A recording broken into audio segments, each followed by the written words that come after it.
फिर से स्वागत है आपका आपके अपने YouTube channel the Balaji classes में। दोस्तों, जैसा कि आप जानते हैं कि मैं यूपी पीजीटी टीजीटी इतिहास विषय हेतु महत्वपूर्ण प्रश्नों की जो पूरी सीरीज़ है उसको लेकर के चल रहा हूं। ऐसे महत्वपूर्ण प्रश्न जिनके आपके एग्ज़ाम में आने की पूरी संभावना है और ये प्रश्न कई बार एग्ज़ाम में आ भी चुके हैं। ये प्रश्न पुराने प्रश्नों के पूरा जो सेट है उससे लिए गए हैं और कई ऐसे प्रश्न हैं जो कि आपके एग्ज़ाम में आने की जिनकी संभावना है। उस आधार पर ये पूरे प्रैक्टिस सेट तैयार किए जा रहे हैं। पूरे क्वेश्चंस का एनालाइज किया जाता है, उसके आधार पर इन प्रश्नों को रखा जाता है। कई साल के पिछले साल के जो पेपर हैं उन सब का एनालाइज किया गया है, उसके आधार पर सभी प्रश्न तैयार किए गए हैं। तो दोस्तों शुरू करते हैं। यहाँ पर एक एक प्रश्न को हम लेकर के चलते हैं। चैनल पर नए हो तो सब्सक्राइब कर लीजिएगा, बेल आइकन प्रेस कर लीजिएगा, जिससे इसी प्रकार के आपके कोर्स से संबंधित ये प्रैक्टिस सेट आपको मिलते रहेंगे। आइए दोस्तों स्टार्ट करते हैं। यहाँ पर देखते हैं पहला प्रश्न, निम्नलिखित में से राजनैतिक दर्शन से संबंधित किस पुस्तक का लेखक जियाउद्दीन बर्नी था? तो वो था फतवा ए जहांदारी का। किसका था? फतवा ए जहांदारी का। इससे संबंधित कुछ बातें अगर देख लेते तो राजनीतिक दर्शन से संबंधित फतवा ए जहांदारी पुस्तक का जो लेखक था वो कौन था? जियाउद्दीन बर्नी। कौन था? जियाउद्दीन बर्नी था। फिरोज तुगलक, जो कि जियाउद्दीन बर्नी से अप्रसन्न हो गया था, जिसके कारण बर्नी का जो अंतिम जीवन था ना वो जो आर्थिक संकट है उसमें व्यतीत होने लगा। संभवतः इसी कष्टप्रद जीवन से मुक्ति प्राप्त कर उसने पुनः मान्यता प्राप्त करने के लिए फिरोज शाह की प्रशंसा में, किसमें? फिरोज शाह की प्रशंसा में उसने क्या किया कि तारीख ए फिरोज शाही इसको जो है और फतवा ए जहांदारी की रचना की। तो तारीख ए फिरोज शाही और फतवा ए जहांदारी, इस प्रकार की पुस्तकों का इसने रचना की। फतवा ए जहांदारी में सल्तनत कालीन राजनीतिक विचारधारा की भी तस्वीर प्रस्तुत की गई है। तो इस प्रकार इस पहले प्रश्न का जो सही आंसर हो जाएगा वो हो जाएगा ऑप्शन बी, फतवा ए जहांदारी, जो कि जियाउद्दीन बर्नी की एक पुस्तक है। दोस्तों देखते हैं नेक्स्ट क्वेश्चन को। नेक्स्ट क्वेश्चन यहाँ पर दिया हुआ है कि निम्नलिखित में से किसको विजयनगर राज्यसभा में राजदूत के रूप में नियुक्त किया गया था? तो इस प्रश्न का जो सही आंसर हो जाएगा वो हो जाएगा ऑप्शन डी, अब्दुल रज्जाक। किसको? अब्दुल रज्जाक को विजयनगर राज्यसभा में राजदूत के रूप में नियुक्त किया गया था। देखते हैं इससे कुछ जुड़े हुए तथ्यों को। तो देवराय के दरबार में फारस का प्रसिद्ध राजदूत अब्दुल रज्जाक विजयनगर आया, जिसने विजयनगर साम्राज्य और जो देवराज की भूमि थी उस जो देवराय था उसकी भूरी यानी बहुत सारी प्रशंसा की। इतावली यात्री जिसका नाम था निकोली कोंटी, इसने देवराय प्रथम के शासनकाल में विजयनगर की यात्रा की। किसने? निकोली कोंटी।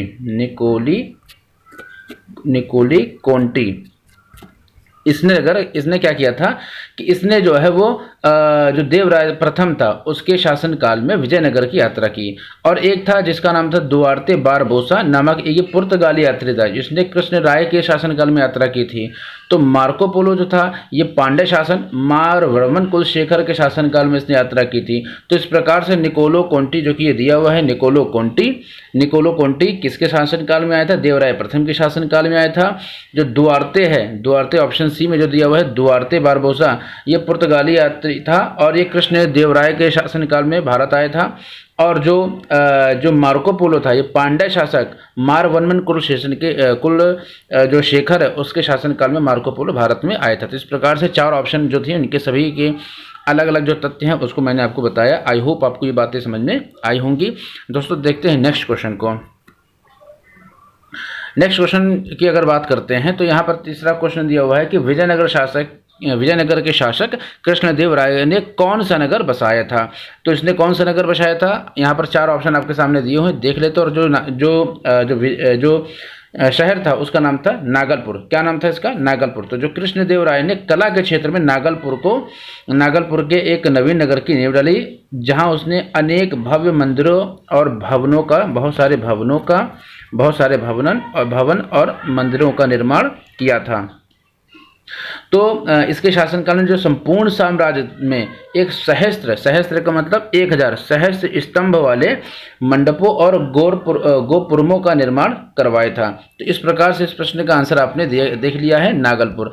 अच्छा दोस्तों, इस प्रश्न की अगर बात करें तो जो आपका एक मध्यकालीन भारतीय इतिहास के अंतर्गत आपका जो दूसरा प्रश्न था ये और एक तीसरा प्रश्न जो कि विजयनगर कृष्ण देव राय ने कौन सा नगर बसाया था, ये दोनों प्रश्न एक हरिश्चंद्र वर्मा, कौन? हरिश्चंद्र हरिश्चंद्र वर्मा करके एक लेखक, उनकी एक पुस्तक आती है। ये दोनों प्रश्न सीधे उस पुस्तक से पूछे गए हैं। इसी तरीके से प्रश्न आपको वहाँ पर देखने को मिल जाएंगे। दोस्तों नेक्स्ट क्वेश्चन यहाँ पर दिया हुआ है, चौथा प्रश्न दिया हुआ है कि किसी मध्यकालीन भवन में दोहरा गुंबद सर्वप्रथम किसके मकबरे में बनाया गया था। फिर से प्रश्न पढ़ते हैं। विजयनगर के किसी मध्यकालीन भवन में दोहरा गुंबद सर्वप्रथम किसके मकबरे में बनवाया गया था। तो इस प्रश्न का जो सही आंसर हो जाएगा ऑप्शन डी, सिकंदर लोदी। किसके में? सिकंदर लोदी। लोदी मकबरे को दो भागों में बांटा जा सकता है। मैंने आपको बताया जो लोदी मकबरा है इसको दो भागों में बांटा जा सकता है। पहला जो सुल्तानों के द्वारा बनवाया जाता है, पहला जो सुल्तान के द्वारा बनवाया गया है, और जो दूसरा है वो अनेक अमीर थे उनके द्वारा, अमीरों के द्वारा बनवाया गया था।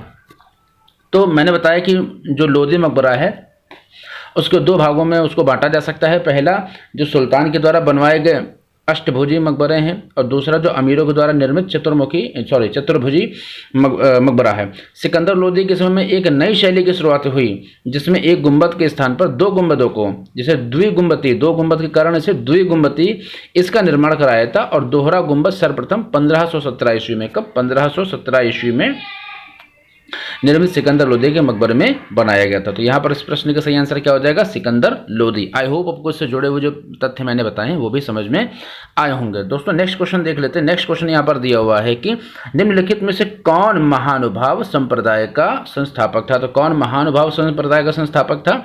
Option B, Chakradhar. तो यहाँ पर इससे कुछ संबंधित तथ्य अगर देखते हैं तो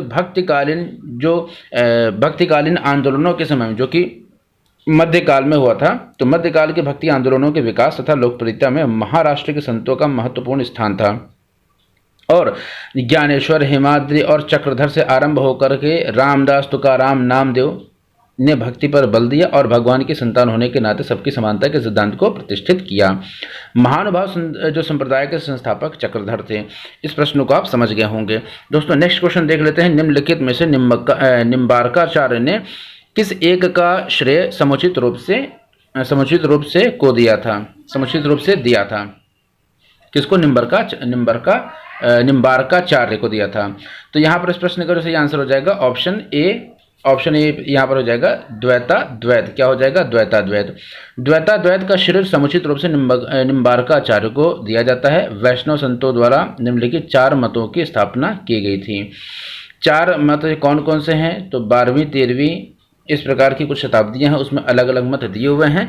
तो ये थोड़ा और ज़्यादा हो जाएगा, कभी आपको टॉपिक में इस तरह से डिटेल से और बताऊंगा। यहाँ पर इस प्रश्न का सही आंसर हो जाएगा द्वैत, जो कि निम्बार्काचार्य से संबंधित है। दोस्तों नेक्स्ट क्वेश्चन को देख लेते हैं। 7वां प्रश्न दिया हुआ है कि निम्नलिखित में से कौन सा एक सूफी संत सोहरावर्दी सिलसिले से संबंधित था? किससे संबंधित था? सोहरावर्दी से संबंधित था। तो यहाँ पर इस प्रश्न का जो सही आंसर हो जाएगा शेख बहाउद्दीन जकरिया इस प्रश्न का सही आंसर हो जाएगा। सोहरावर्दी सिलसिले के प्रथम नेता सिंध से आकर के, कहाँ से? सिंध से आकर के मुल्तान में बस गए थे। सिंध से आए और मुल्तान में ये बस गए थे और उसको अपना एक प्रमुख केंद्र बना लिया था। अब भारत में सोहरावर्दी सिलसिले को सुदृढ़ और लोकप्रिय बनाने का जो श्रेय था वो बहाउद्दीन जकरिया को ही है, जिसके नेतृत्व में इस सिलसिले ने प्रभावकारी कार्य किया और शीघ्र ही ख्याति प्राप्त कर ली थी। शेष निजामुद्दीन औलिया, शेख नासिरुद्दीन चिराग देहलवी चिश्ती, इसी सिलसिले के ही सभी लोग, चिश्ती सिलसिले के लोग सभी लोग थे। आइए दोस्तों नेक्स्ट क्वेश्चन को देख लेते हैं। नेक्स्ट क्वेश्चन दिया हुआ है कि निम्नलिखित में से फारसी भाषा की कौन सी साहित्यिक कृति सूफी साहित्य की श्रेणी में नहीं आती? तो इस प्रश्न का सही आंसर हो जाएगा वो मुंतखब उल लुबाब इस श्रेणी में नहीं आती है। तो इस प्रकार से हमने इस प्रश्न को देख लिया है कि जो फवायद उल फुवाद, सियर उल औलिया तथा अखबार उल अखयार सूफी साहित्य के ये संत हैं। बाकी जो ये मुंतखब उल लुबाब और मुगल कालीन ग्रंथ है, यानी जो ये मुंतखब उल लुबाब ये मुगल कालीन ग्रंथ है, बाकी सभी क्या हैं? ये सभी सूफी साहित्य हैं। तो इस प्रकार से आपको समझ में आया होगा। नेक्स्ट क्वेश्चन को देख लेते हैं। किसकी देखभाल का दायित्व दीवान ए खालसा के पास था? तो किसकी देखभाल का जो उत्तरदायित्व हुआ दीवान ए खालसा के पास था? तो इस प्रश्न का सही आंसर हो जाएगा राज्य के सीधे नियंत्रण वाली भूमि, क्या किसका इसका क्या आंसर हो जाएगा? राज्य के सीधे नियंत्रण वाली भूमि। तो जो खालसा भूमि होती थी वो राज्य की भूमि हुआ करती थी, ये सरकारी जमीन के तौर पर इसको देखा जाता था। दोस्तों नेक्स्ट क्वेश्चन देख लेते हैं। दारा शिकोह द्वारा उपनिषदों को फारसी में किस शीर्षक से अनुदित किया गया था? तो दारा शिकोह द्वारा उपनिषदों को जो सिर्र ए अकबर यानी ऑप्शन ए सिर्र ए अकबर इसके द्वारा अनुमोदित किया जाता है, यानी सिर्र ए अकबर शीर्षक से जो अनुदित किया गया था। दारा शिकोह क्या था? तो दारा शिकोह द्वारा उपनिषदों को फारसी में सिर्र ए अकबर शीर्षक से अनुदित किया गया था। यह 52 उपनिषदों का फारसी में अनुवाद है। क्या है ये? 52 उपनिषदों का फारसी में अनुवाद है, जिसे दारा ने स्वयं और काशी के कुछ संस्कृति के पंडितों की सहायता से अनुदित कराया था। दारा शिकोह शाहजहां की प्रिय पत्नी मुमताज महल का पुत्र था। किसका? शाहजहां की प्रिय पत्नी मुमताज महल का ये पुत्र था। किसका पुत्र था? मुमताज महल का।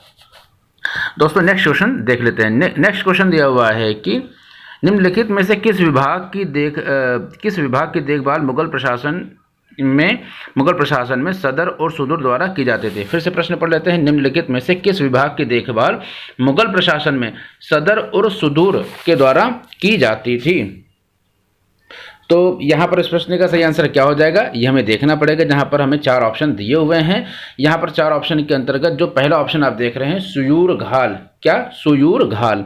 तो ये जो है सदर और सदर के द्वारा इसकी देखभाल की जाती थी मुगल प्रशासन के अंतर्गत। धार्मिक विभाग जिसका प्रमुख सद्र कहलाता था, धार्मिक प्रभाग, यहाँ पर सदर लिया हुआ, इसको हम सद्र भी कह सकते हैं। क्या कह सकते हैं? सद्र भी कह सकते हैं। तो जो धार्मिक विभाग का प्रमुख था उसको हम सद्र कहते थे। सद्रों की जो संख्या थी वो अधिक होने के कारण प्रमुख सद्र को, जो कि साम्राज्य का सद्र होता था और केंद्र में रहता था, सद्र ए सुदूर या सदर और उस सुदूर भी इसको कहा जाता था। क्या कहा जाता? सदर उस सुदूर। एक बार फिर से देख लेते हैं, इसको क्या कहा जाता था? सद्र कहा जाता था या सदर उस सुदूर भी इसको कहा जाता था। तो धार्मिक विभाग का प्रमुख सद्र कहलाता था, ये मैंने आपको बता दिया है। अब क्या है कि ऐसी भूमि लगान मुक्त होती थी जो उसे सयूरगल या मदद ए मास कहा जाता था।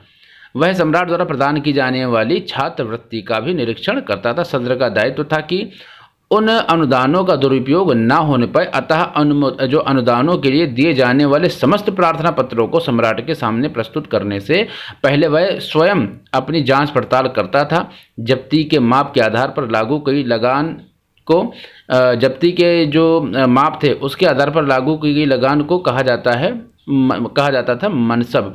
मुगल काल में या जो मुगल शासन काल में एक प्रकार का पद अथवा रैंक थी और वो जो बयूतात मुगल कारखाना से संबंधित हुआ करता था। तो इस प्रकार से ये प्रश्न थोड़ा सा इस प्रश्न से जुड़े कुछ तथ्य थे ज़्यादा, मैंने उसको बताया। हो सकता है आपको चीज़ें कम समझ में आ रही होंगी, लेकिन अगर आपने ये सारे जो मध्यकालीन इतिहास को अगर सही से पढ़ा है तो ये सारी चीज़ें से आप परिचित होंगे। वरना इस वीडियो को 2-3 बार अगर आप देखेंगे तो सारे प्रश्न आपको और अच्छी तरीके से तैयार होते चले जाएंगे। दोस्तों अगर वीडियो अच्छी लग रही है तो प्लीज़ लाइक कर दीजिएगा। नेक्स्ट क्वेश्चन यहाँ पर देख लेते हैं हम कि निम्नलिखित में से कौन सा मुगल शाहजादे जहां आरा का उपनाम था? तो ये किसका उपनाम था? ये उपनाम था मख्फी का। मख्फी।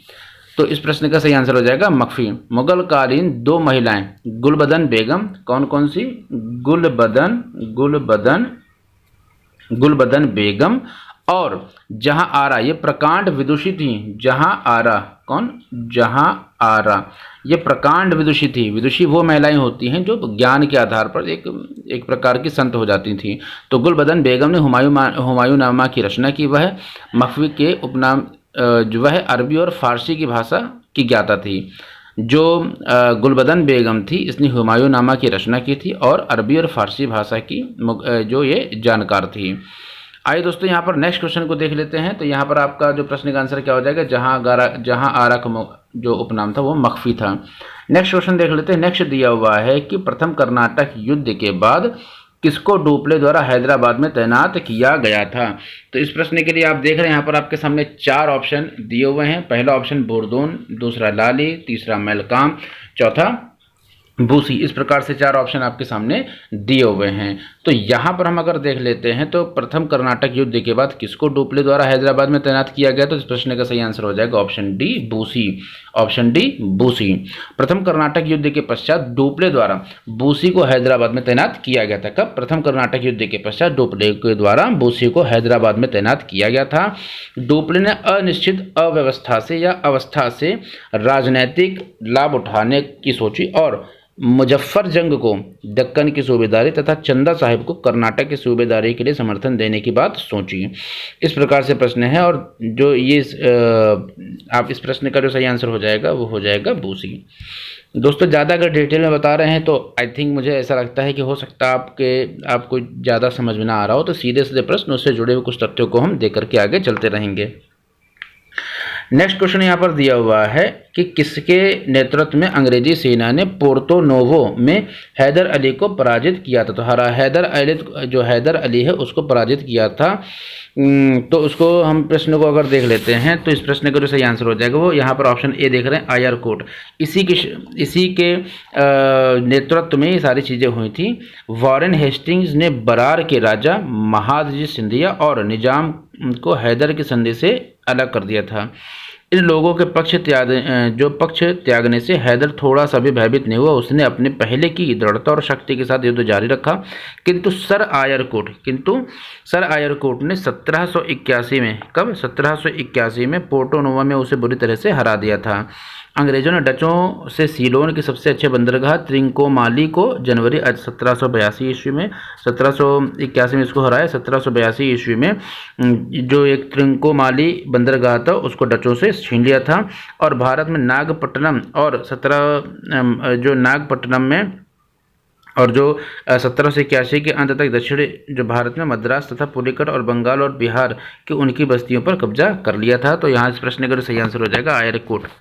नेक्स्ट क्वेश्चन देख लेते हैं। यहाँ पर नेक्स्ट अंतिम प्रश्न है कि निम्नलिखित में से किसके अधीन मराठा घुड़सवार सेना की 25 घुड़सवारों वाली सबसे छोटी इकाई हुआ करती थी। तो किसकी इकाई हुआ करती थी? होती तो ऑप्शन बी हवलदार। किसकी? हवलदार। तो प्रश्न फिर से हम समझ लेते हैं। प्रश्न ने पूछा है कि निम्नलिखित में से किसके अधीन मराठा घुड़सवार सेना की 25 घुड़सवारों वाली सबसे छोटी इकाई हुआ करती थी। तो हवलदार, यहाँ पर हवलदार हो जाएगा। तो यहाँ पर इसको और डिटेल्स अगर देखते हैं, इसको और डिटेल से देखते हैं तो घुड़सवार की सेना की सबसे छोटी इकाई में 25 जवान हुआ थे। कितने जवान होते थे? 25 जवान होते थे और जिनके ऊपर एक हवलदार होता था। कौन होता था? इन 25 जवानों में सबसे ऊपर हवलदार होता था। 5 हवलदारों का एक जुमला होता था जिसके ऊपर जुमलेदार होता था। जिसके ऊपर कौन होता था? जुमलादार होता था। जुमलादार। इस 10 जुमलेदारों की 1 हजारी होती थी और 5 1 हजारियों के ऊपर पंच हजारी होता था और सरनोबत के अंतर्गत आता था। कौन? सरनोबत के अंतर्गत आता था। तो इस प्रकार से हमने हवलदार, जुमलादार, पंच हजारी इस प्रकार के कुछ पदों को समझा है। आई होप आपको ये वीडियो पसंद आई होगी। मिलते हैं इसी प्रकार की एक नई वीडियो में, तब तक के लिए जय हिंद, जय भारत।